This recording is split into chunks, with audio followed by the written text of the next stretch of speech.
Good afternoon, good evening, good morning to you. Thank you so much for joining us. We already see some people here live. And for those of you watching later, thank you so much for watching our show. You always hear that we're excited, but we are extra excited Super today. excited.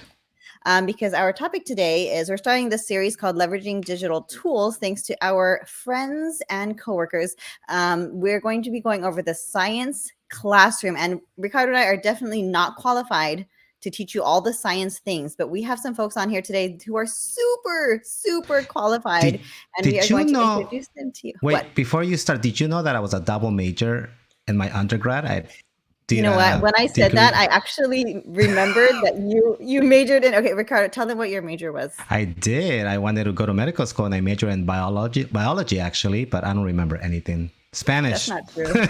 Not true. Yeah. So Ricardo can add to the conversation, but he's a little outdated. So our experts today, and they're going to introduce themselves in a minute. Here they are. Welcome.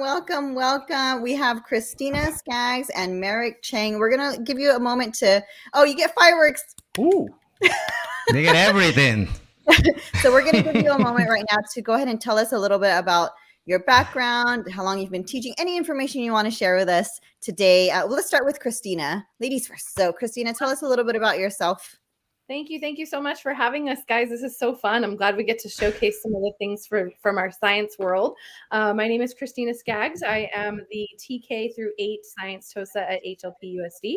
And I've been in this role for, about 4 or 5 years now. And before that, I was a 6th grade math and science teacher at one of our schools in our district. So I love science. I love the hands-on. I love how excited students get. So it's my passion, and I get to have a career in my passion. So it's awesome. So thanks for having us today.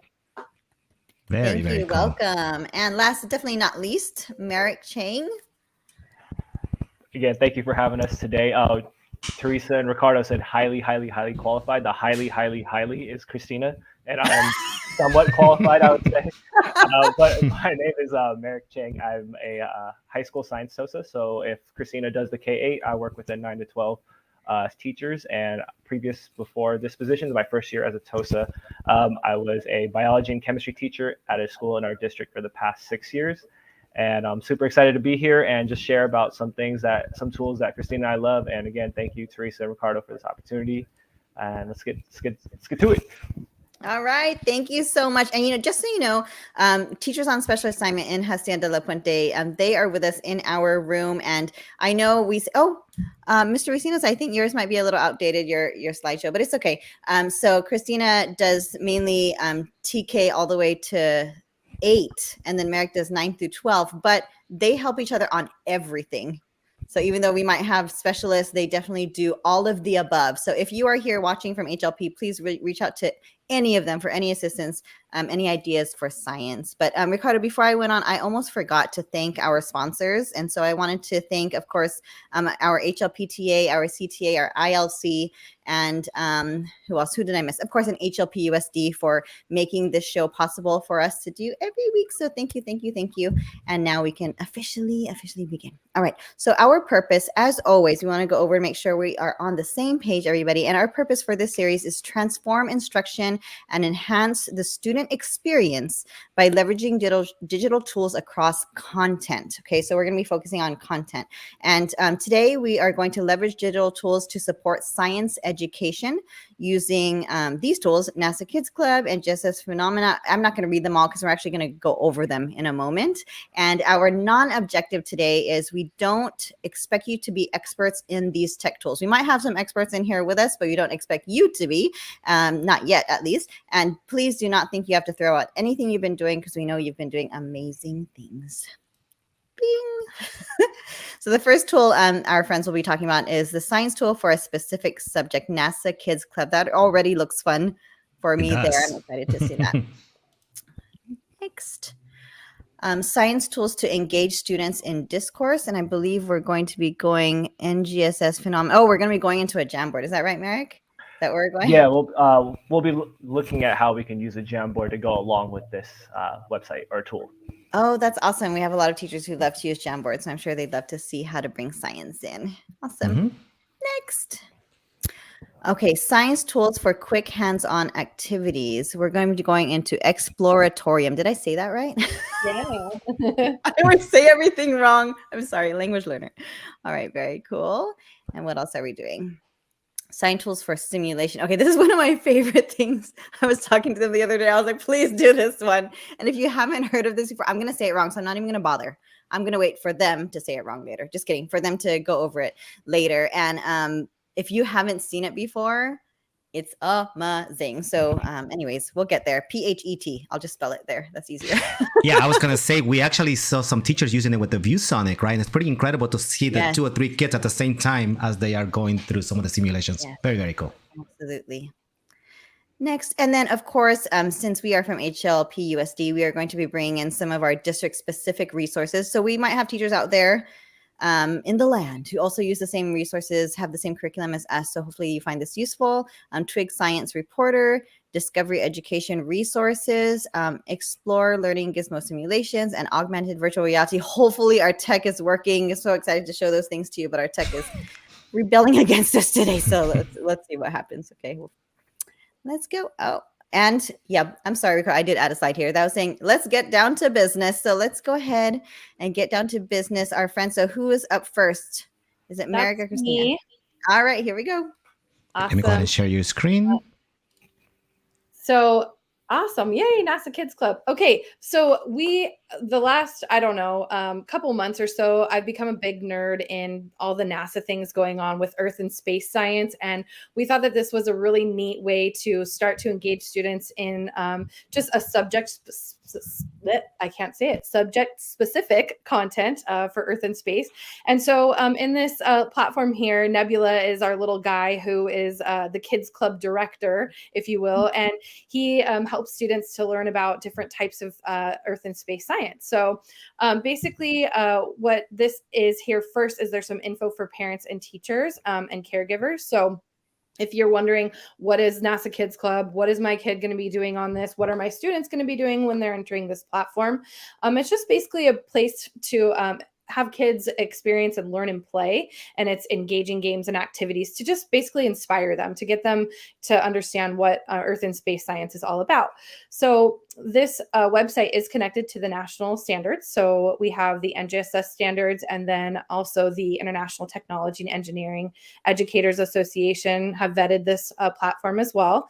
And then you have related resources such as NASA Space Place and the NASA Climate Kids as well. And this is a neat part for educators here. If you want to take a look at what your grade level standards and skills are, it will definitely tell you which sort of activities go with your grade level. So some of the games, I'm going to be honest, can be a little bit, on the younger side. So I would definitely say, maybe like first grade. I have a third grader at home. He would love to play some of these games just to get him, interactive with all of those types of things. But definitely take a look through here first if you're interested in getting your kids started on this. I'm just going to go back here. And if you scroll down towards the bottom here, there's different things like, why do we explore Earth, right? So questions. We know that students ask questions all the time, and for their curiosity, that's one of the biggest things, right? Right now, it's kind of cool who is on the space station. It introduces all of the different astronauts who are up there right now, and they can click on each individual one and see their bio, which is really neat. They get to see themselves in science. That's something that's really important for our kiddos. So if you want to join the clubhouse, you can click here and you'll be joining Nebula in the clubhouse, and lots of neat activities for the students to do. A couple of the different things. I'm just going to turn off the volume here. No, that was cool, actually. One of the things they can do is they can build rockets, all different kinds of rockets. It's kind of like a puzzle that they put together. There are things to learn about the solar system, and they can actually do like what's the same, what's not the same. And then this one's really neat, NASA coloring. They get to pick something that they like to color. So, and there's rockets everywhere, obviously. One of the ones that I want to kind of showcase is this one down at the bottom. It's called Window to Earth. And it's really neat because the kids get to explore Earth, right?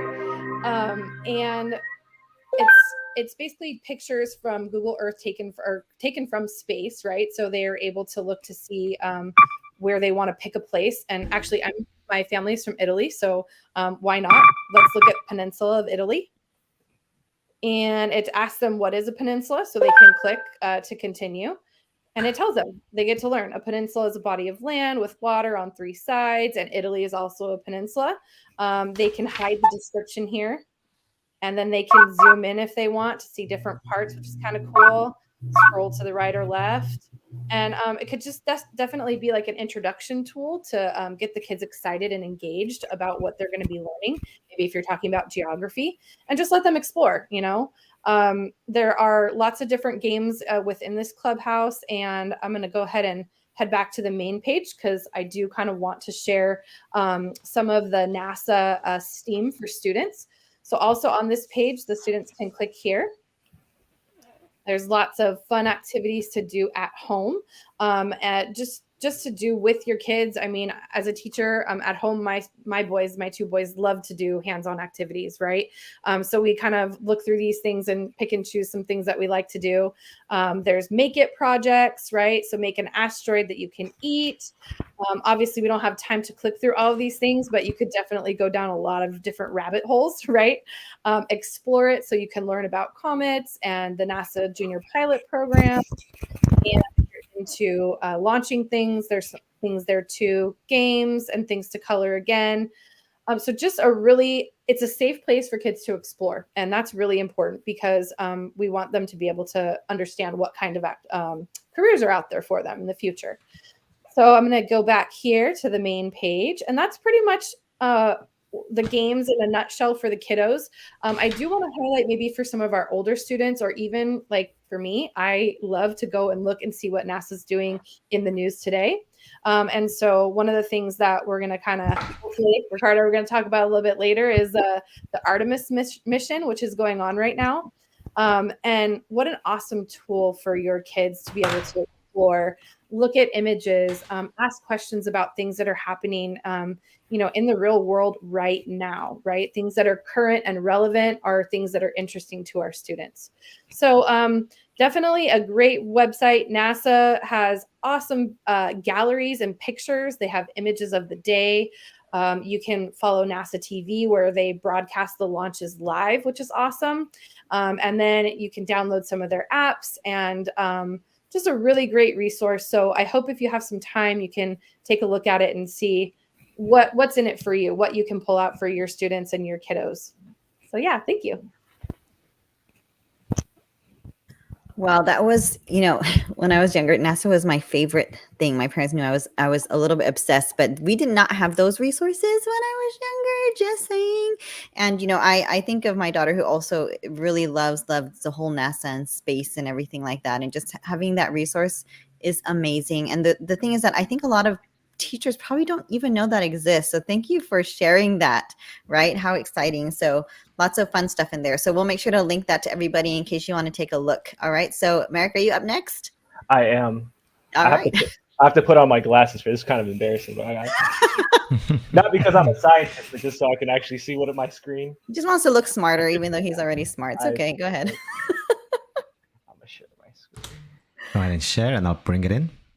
Okay. Okay. We in? There it is.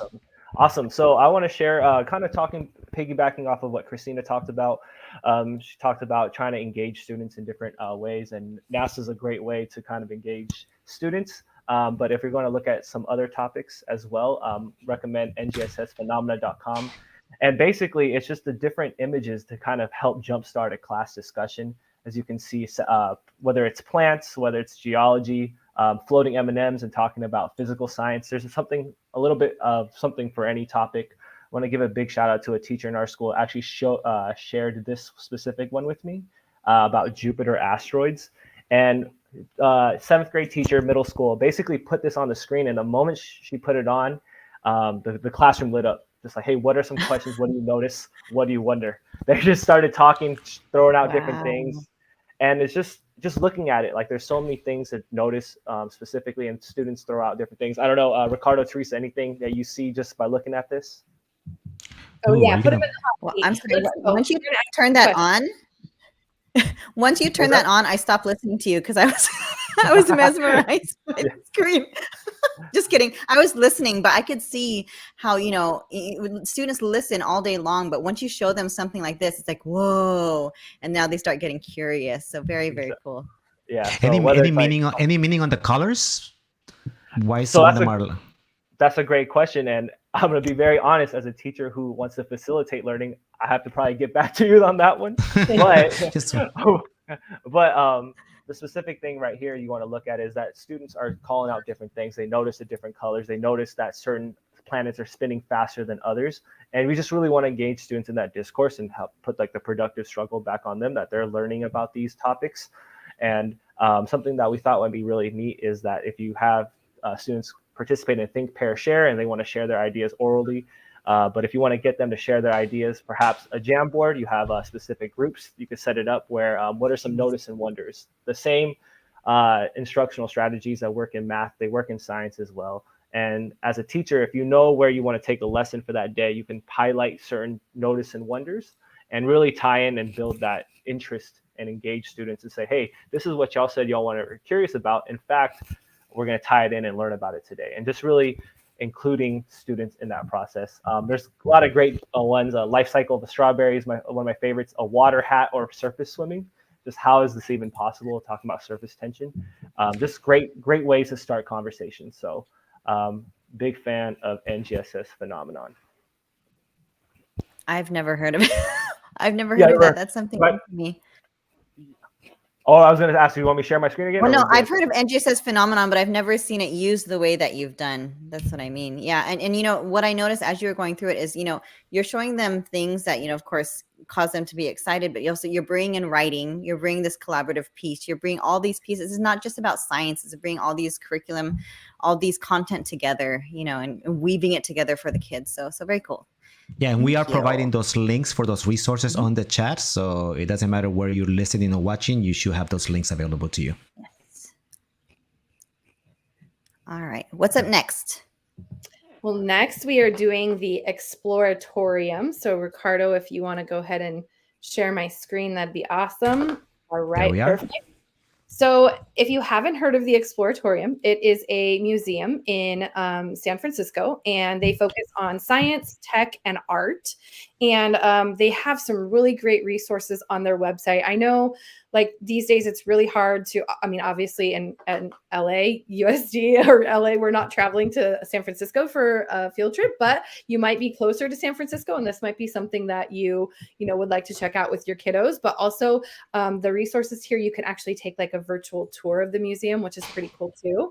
So this is their main homepage, and on the main homepage, it just gives you the experience. So do you want to come plan your visit? A lot of things are happening, like what's going on during the day and things like that. But we're going to focus more on the learning online with us. And I really want to share some of the information and resources for educators.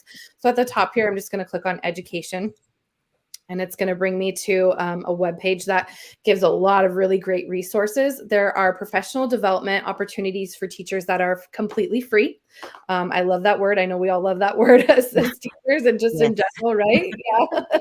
Yeah. But basically what happens is you can watch these workshops for free. And I'll click on here to kind of show you an example of some of the workshops that are offered. But so in K1, it's really important to do a lot of modeling, not only in everyday, instruction, but in science especially. They're learning those skills like how to label their diagrams and, how to explain, and they need that mindful modeling. So they're short webinars, an hour and 15 minutes, but I just wanted to give you an idea of kind of what's out there.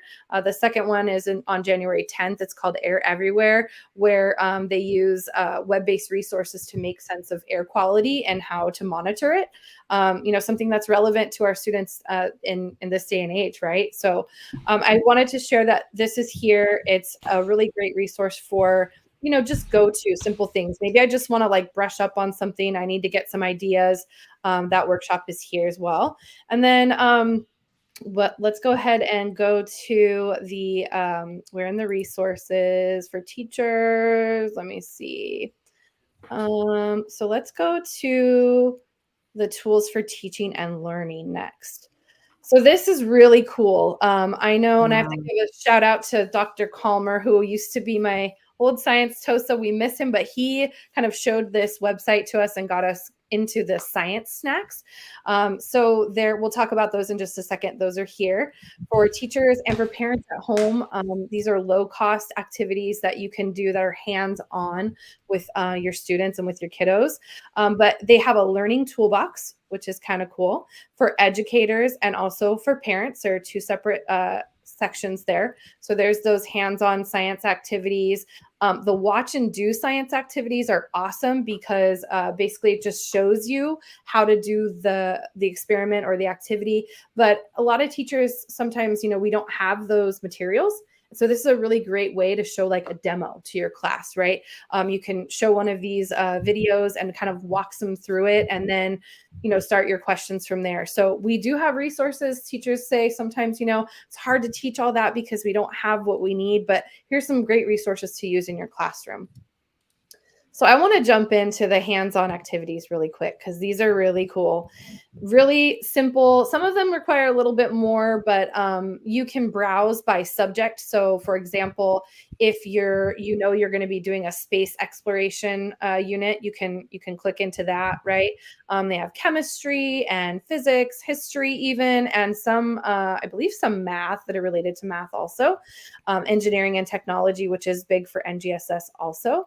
And then they have special collections, or you can browse the science snacks A to Z, right? And kind of, if you found one from before and you remember the name of it, you can sort it that way too. And then also there are NGSS planning tools, which is kind of neat, right? Phenomena is a big word for NGSS, right?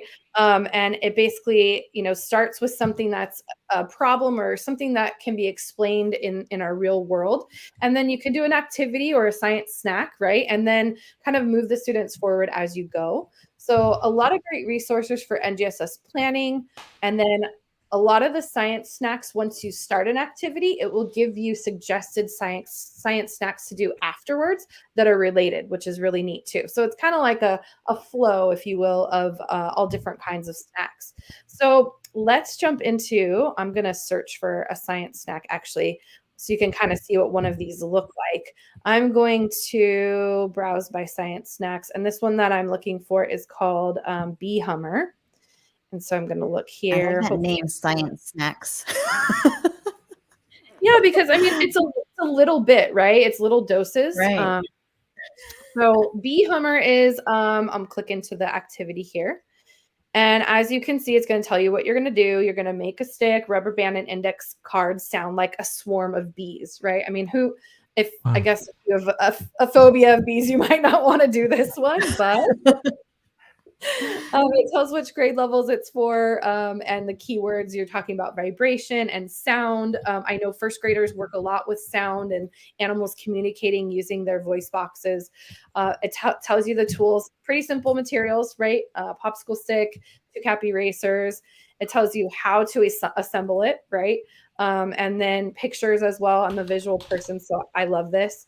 And then it actually tells you the background on it. So like what's going on, what's really happening, right?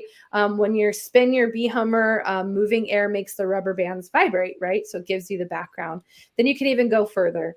And here's those related snacks. Maybe you want to do a water bottle, can't even say that, membrane phone, I don't know, or a straw oboe. That's one of my kids made that one. It was really cool too.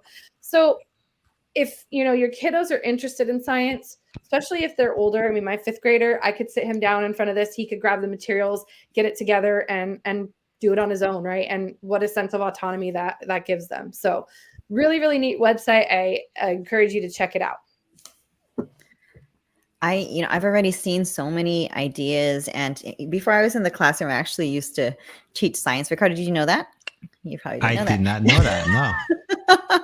Yes, for a few years. And after that, we were part of the science program too that we have over the summer. And these are the type of projects we used to look for. And they were super hard to find because back then, we just had the books to look through. But I already see things that I would definitely want to do with my students or even with my daughter, right, who loves to do stuff like that. So many good things. All right, let's keep going. Awesome. I think it's Merek's turn. I just Yes. wanted to get ready for my next part. All right, so Merek's about to come in, but just so you guys know, we've been getting some hearts, some likes for you guys. You might not see it on your view, so thank you for those who are viewing with us right now and giving some love to our speakers right now. And of course, I think we have our fellow Tosa Adeseli who said hi to everybody, and she's like, good stuff, and she's watching along. So thank you Adeseli, and everyone else who's watching along with us. All right, continue, Merek. Let's go. Awesome. So y'all can see my screen? Yes. Okay, so now I've never been more uncertain about things in my life. I have all my life I've called it a FET simulation, and now I don't know if it's not FET. That's what I called it too. So if you're wrong, we could be wrong together because I kept calling it FET. Okay, so you call it that too? I call it FET. Yeah. See? Maybe PHET is what I'm gonna go with from now on, but I have no idea anymore. But anyways, so as Teresa's talking about, and what Christina talked about is sometimes you have those science snacks and you can do those hands-on activities to kind of explain phenomenon, but sometimes there's just things that are better served with simulations, especially for things that are unseen or difficult to explain at the more microscopic level. So right here, I'm browsing as a teacher. If you log into FET simulations, I'll go from the beginning. And some of you all probably already are familiar with these, but there's over 1.1 simulations delivered. So many students from across the country, and I'll talk about this in a little bit. Students from Germany, Netherlands, they all use this platform as well. And for simulations, let's dive in. I was a former chemistry teacher, so I'll talk about one simulation that I really like to use. As you can see, there's a little bit of everything. And as a teacher, you can kind of click and select as to what it is you want to teach to.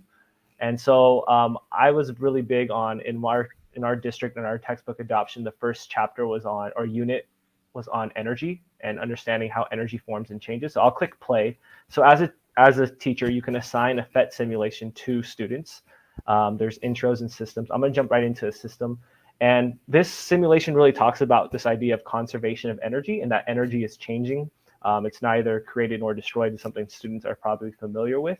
And so if I click here for energy symbols and I click and I watch this person bike, I'm able to see a lot of different things. You can just make observations right off the bat as to what's actually going on. And notice that the number of energy molecules, in this case, symbols, aren't actually changing. Some are being released, but overall, they're being changed throughout. And this is something that it would be really difficult for students to explain or see just from a paper or pen or from a textbook. If I change the type of generator, if I try to feed this person, clearly the energy, the mechanical energy and the thermal energy was not going to have a transfer here. So they learn about different transfers of energy and just really helping to visualize what's actually going on with the science there. So as a student, you can work with this. If I click back, as a teacher, what's really neat is that if you sign up, and it's absolutely free, so I'm going to sign in, there's actually teaching resources and activities that are available already. Teacher resources tell you, yeah, they teach you how to, wait, is this good or bad?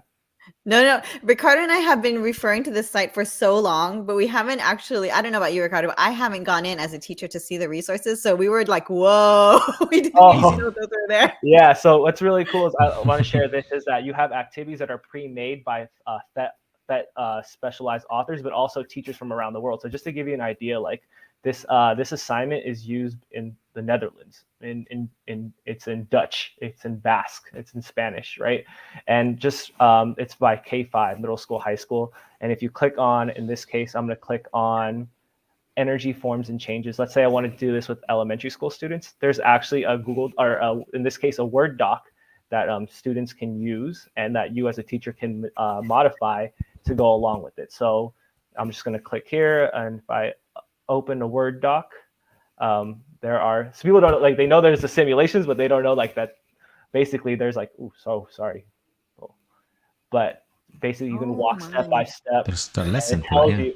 There's a lesson plan that goes with it, and that you can just change it up to your needs, or a great entrance ticket, exit ticket type of thing as well. So yeah, just it's really fully fleshed out, and they have simulations. They're adding new ones all the time, and they have math ones as well. So big fan of just kind of helping if you're teaching things that are difficult to see. it's a great tool to kind of jump in. And there's a my favorite one is a skate park one, which you actually are a skateboarder and you see what happens and changes over time. So thank y'all for letting us share that. Oh, I think Ricardo mentioned earlier also in our district, at least, a lot of our classrooms have the ViewSonic, or those of you who have any interactive TVs or things like that. And a lot of our teachers do use the FET resources and show the students. And I've walked into a class and actually seen a teacher using it, and the kids were like, whoa. And like you said, when you see it in a textbook or when you see it flat, it doesn't have the same effect. You don't really understand like what's going on. But when you actually see these simulations, because you can't do everything live all the time, but having that resource is amazing. And the extra layer of actually it's pretty much made for you, for the teacher. Like everything is ready to go in that, and also the resources that Christina had shared. So I love my job, but whenever I see great resources like this, I can't wait. Like I wish I could go in and do it with the kids, but I'm sure, the two of you can do that actually. So we might have some teachers in here that might ask you to come and demonstrate some of those things. So I was love. Go ahead. With technology, what I've seen a lot of teachers do as well is they actually have students like submit their work as like screenshots or screen recordings. So they, instead of writing or typing out the answers, they're just discussing what they did with the simulation and demonstrating their content knowledge that way versus like typing out their answers, submitting on Google Docs. So it allows for different ways of expressing their understanding, which is really neat as well. This is a whole new world. Remember those? I mean, Christina, you and I both taught elementary. Those science notebooks they used to have. Now in my mind, I'm like, no, I would do it so many different ways now. I'm not. I love the science notebook. I'm just saying, so many things. No, and I think you're right, because I feel like, so often we, especially with elementary, if I'm speaking, more towards them, we go like our path is, okay, this is the textbook. We're here. We need to break it up a little bit more for our kids. They're craving this stuff. They're craving that interaction where they can talk to their partner about, hey, did you see that? Look at the energy is moving this way. They're craving that like different, like, oh, I want to watch a video or maybe do a project, those sorts of things. Our kids really want that. And hopefully as teachers, we can see that and it will mold to the kiddos every year. So.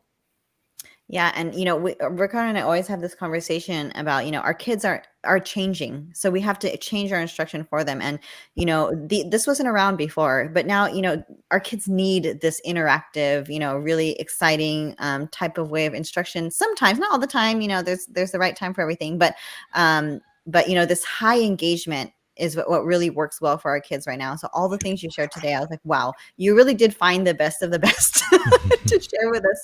So thank you. What's next on our agenda, Ricardo? I'm sorry. We do have some district specific resources that we're going to go over right now, I think, right? Yeah. Mm-hmm. Yes. Okay, so let's go ahead and start with our district specific resources. And I think the first one, if I'm not mistaken, I'm trying to look at my notes over here. It's Twig Science Reporter. Yeah. Yeah, so this is a really cool tool. A lot of our teachers in HLPUSD, this is our third year of our science adoption. So this is kind of an extra added feature with Twig Science, but our teachers have been using this in their classrooms because, Teresa, like as you said, our students are changing every year and our world is changing every year. So we need to make our science instruction relevant to what we're doing, right? So one of the things that they can use is the Twig Science Reporter. It basically just gives like updated articles and facts and news features, updates, and videos about things that are happening in our world right now. So for example, there's this one, it's featured about space junk, right? I know a lot of our teachers teach about, our climate change and about things that are going on with that. But do they really know that there's space junk that's flying around, out in the middle of nowhere? And I know that actually SpaceX is recently going to just announce that they're going to launch like 2,700 more satellites out into orbit. And so like, what is that a problem? It's a really good debate to have with your students. And if you click on it, it basically tells you, gives you videos to share with them. You can spark a discussion. There's a teaching overview, lots of different activities, tells you what the students are supposed to know, the curriculum keywords. But I mean, kids are so enclosed in their bubble, and so are we. Unless we go out and look for it, right? Unless we go out and look for it, we don't know that it's there. So as teachers and educators and parents, even, it's our job to expose them to these things that are important, that are out in our world. I know I was going to share about Artemis, and I feel like I was talking with Merek the other day. I feel like a lot of people didn't even know that we're going to the moon again for a second time and a third, and, and trying to get people there, because, just maybe the media doesn't talk about it as much. So it's our job to expose them to those types of things. So Twig Science Reporter is an awesome tool. The other thing that we have for our district as well is Twig Science Tools. This one I find is a little bit easier to use. There is a keyword search type at the top, and you can filter by grade level or whatever type of performance expectation or standard that you're looking for. Maybe you want to enhance a lesson that you're doing, or you're looking for a specific cross-cutting concept. Maybe you're focusing on cause and effect, and you want to filter out all of those lessons. Oh, I guess that wasn't a good one to choose, I guess, right? Maybe patterns, that might be a little bit. Oh no, now I have both. That's not fun either. Okay, how about let's just filter by grade 1 to see if there's anything that comes up. So videos, lessons that go along with it, activities that can go along with it, and then visuals also. So these are good programs for our teachers. I know we're just getting to know the new adoption, but a lot of are using these features and bringing in extra things into the classroom to enhance their instruction. So no one can say they don't have enough material, I think. Right. But of course, we don't just want to throw out anything there just for the sake of throwing it out. We want to be strategic and purposeful in what we do. And I think something you said, Christina, was really key. Bringing our kids out of their bubble, right? And Ricardo and I always talk about equity. And that's such a big thing, because some students are exposed to more things for different reasons. And so it's really, really important that teachers really bring our kids outside of their comfort zones, outside of what they already know, because you're leveling the playing field for these kids so that they're able to have this knowledge base that other kids might just get naturally in their environments. So, in our district, we serve such a diverse population. So it's really important that we're giving our kids these chances to be exposed to this information that they would find so useful and so interesting, right? So very, very good point. So did you know that was yes. what we were going to talk about next, bringing them, instead of if we can't go to, field trips and things like that, we're going to bring the field trips to the kids. So this actually is our K through 8 adopted curriculum is Discovery Education Science Tech Book.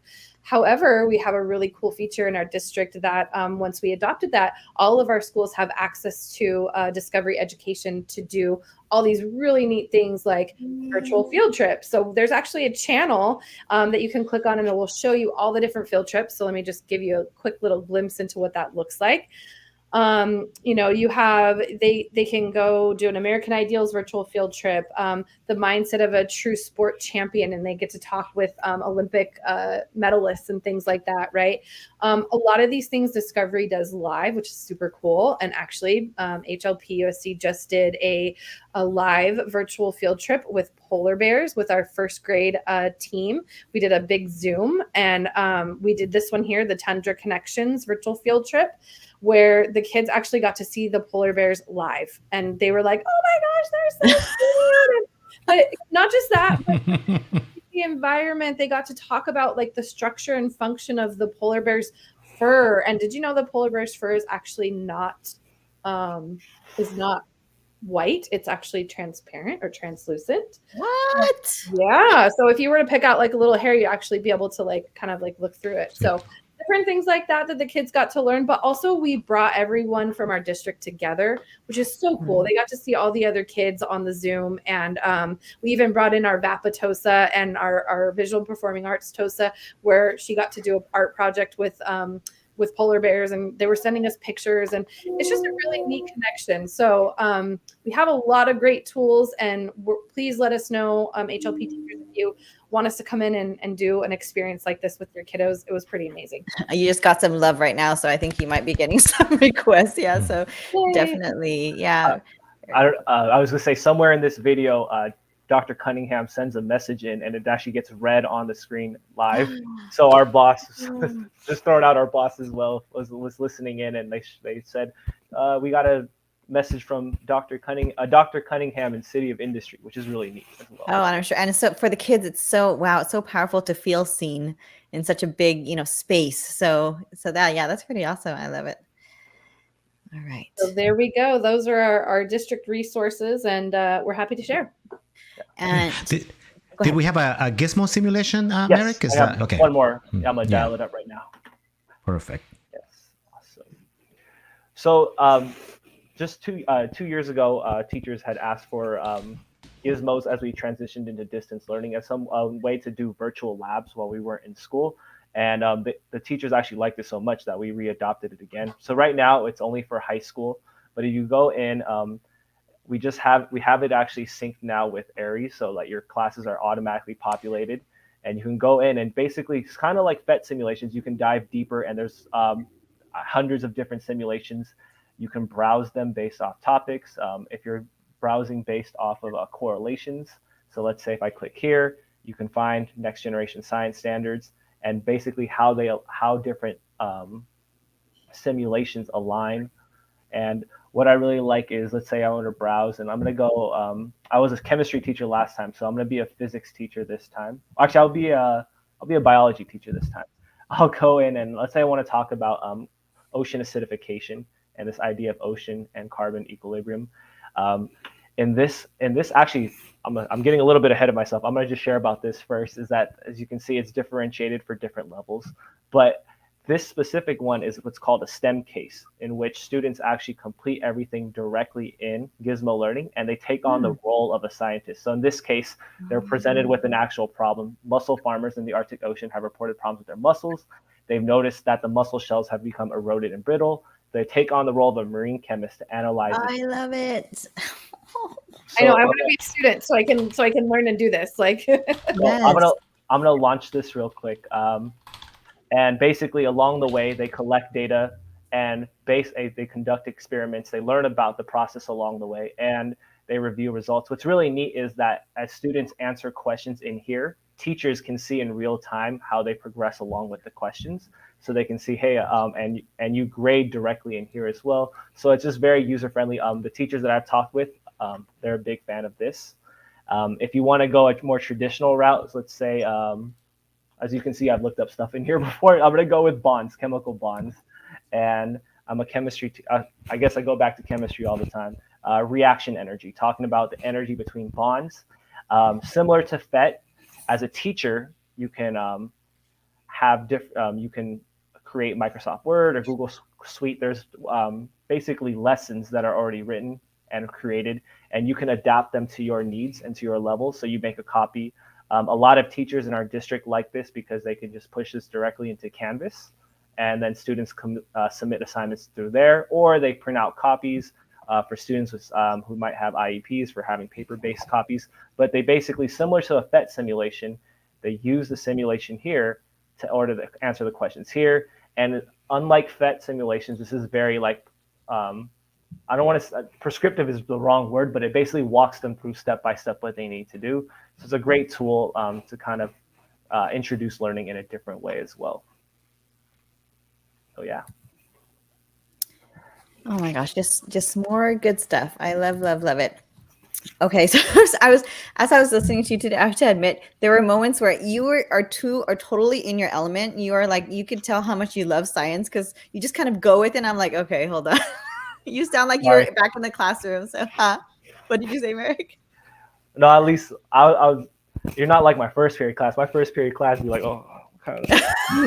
So they're still waking up. So I appreciate the captive audience, the fully awake 6:15 p.m. Teresa and Ricardo. I appreciate that.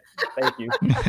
Well, you are truly in your element and you are truly experts. So thank you for being with us. And we're going to share a few more resources, but Christina, Merek, we know it's 6:15 right now. So we're going to leave it up to you. If you would like to stay around with us, because you could probably give us some insight, please stay around. But if you would like to log off and see us like everyone else, you may do that as well. So you can spend some time with your family. So it's entirely up to you. You will not be judged. But we're going to continue on with our show. And if you want to log off, you can go ahead and log off and we'll catch you in a bit.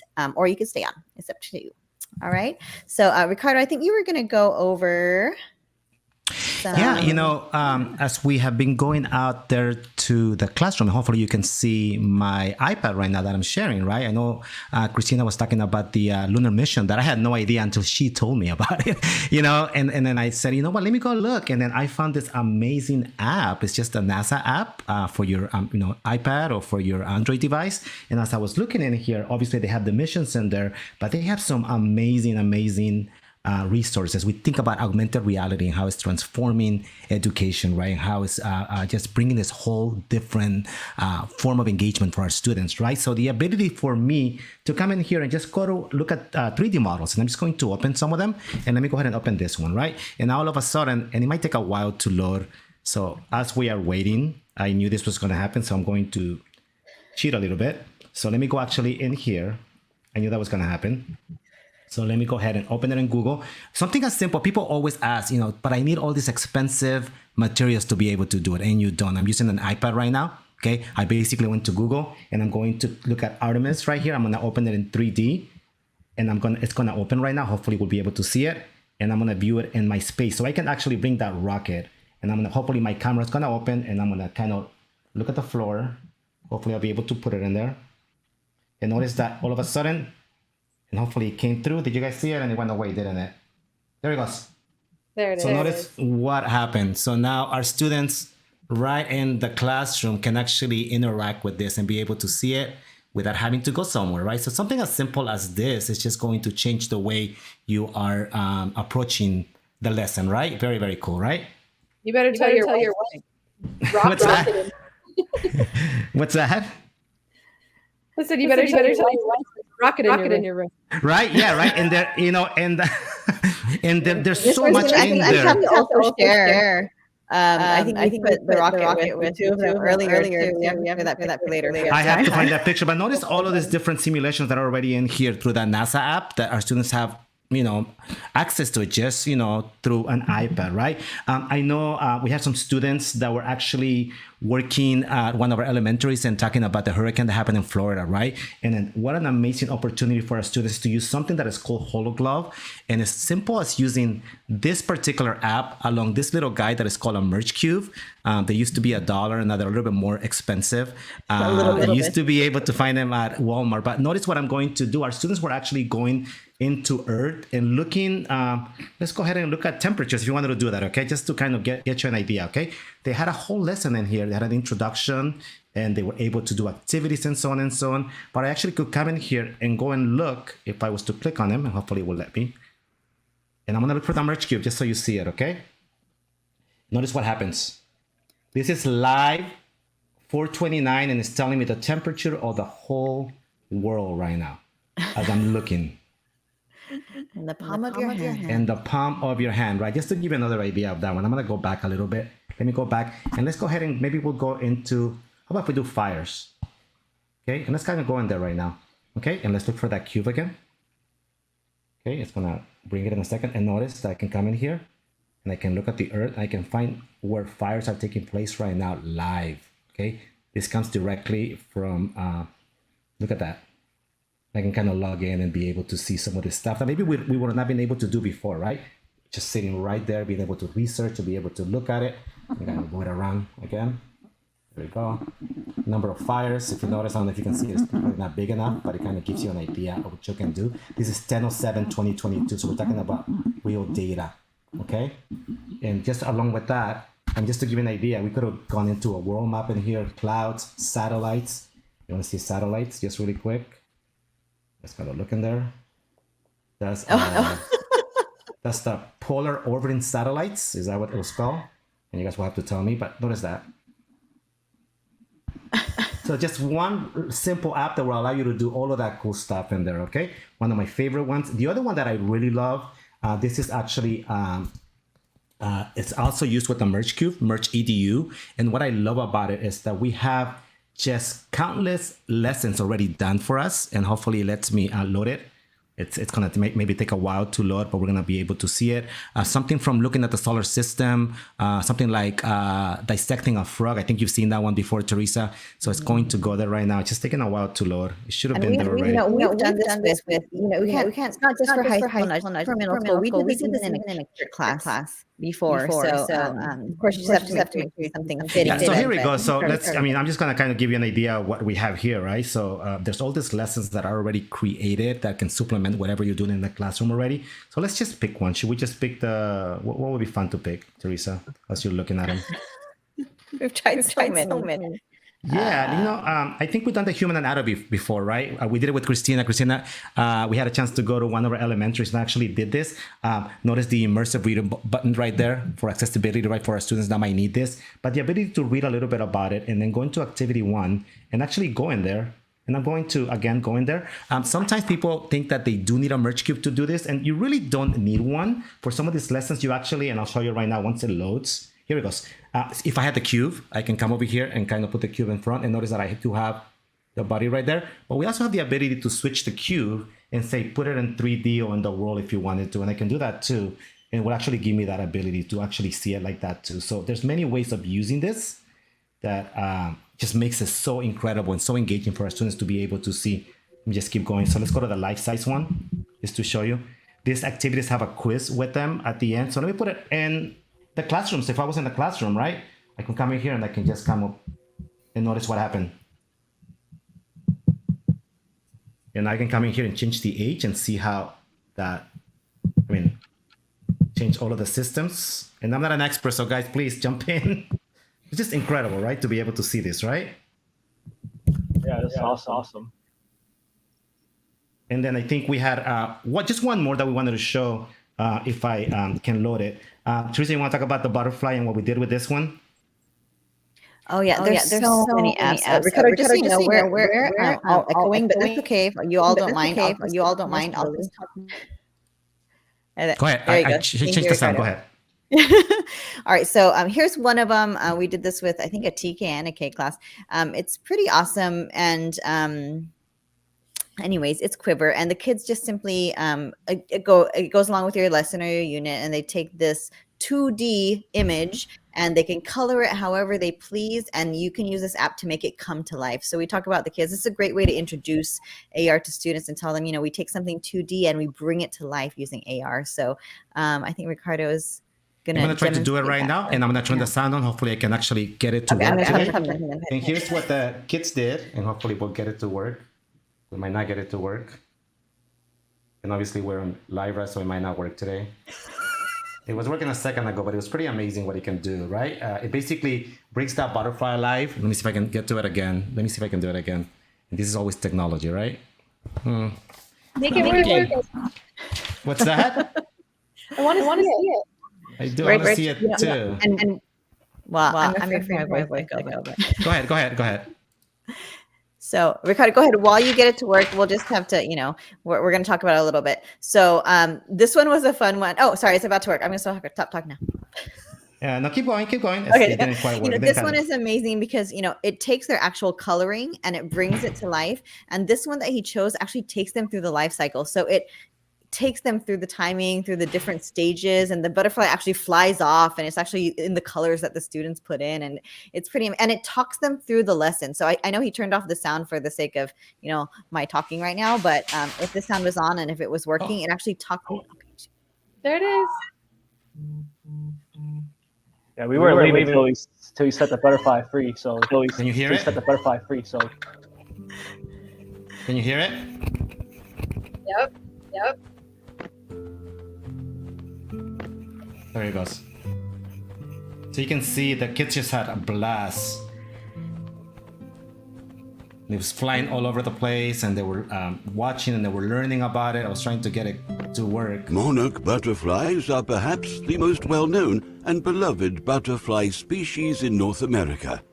Their renowned long-distance seasonal migration and spectacular winter gatherings in Mexico and California have indicated the transition from fall to winter for thousands of years. The monarch life cycle starts with a female laying an egg on a milkweed species. And it's going to go through that whole... Once an egg is laid, the full cycle to adulthood may last 20 to 35 days. The caterpillars develop through 5 instars before forming a chrysalis and pupating into an adult butterfly. During the spring and summer, adult monarch spends its 2 to 5... I don't know if you can see his screen, but you actually see all the different parts of life, like just a butterfly flying around. actually shows. The kids were really excited by that. Yeah, and it's pretty incredible. And then as we keep moving on, we are actually playing now with this amazing VR classes. And then today we were able to actually set up this new app where you actually, and I'll just show you, we won't be able to actually go into it today because of my technology, but our students can actually go in. It's for a biology class, and I'll show you what they can do. And we actually have this now at our district. So this is what they become. And the teacher is there with them. And they are in a 3D virtual reality world where they're going to basically go into a lab.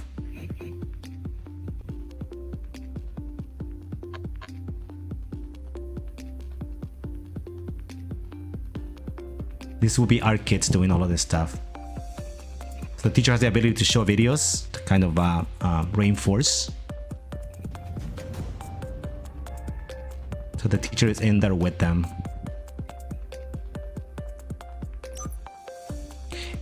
And our students can do this virtually too, which is incredible. They don't have to be in a classroom. Just to give you an idea. They're playing games, right?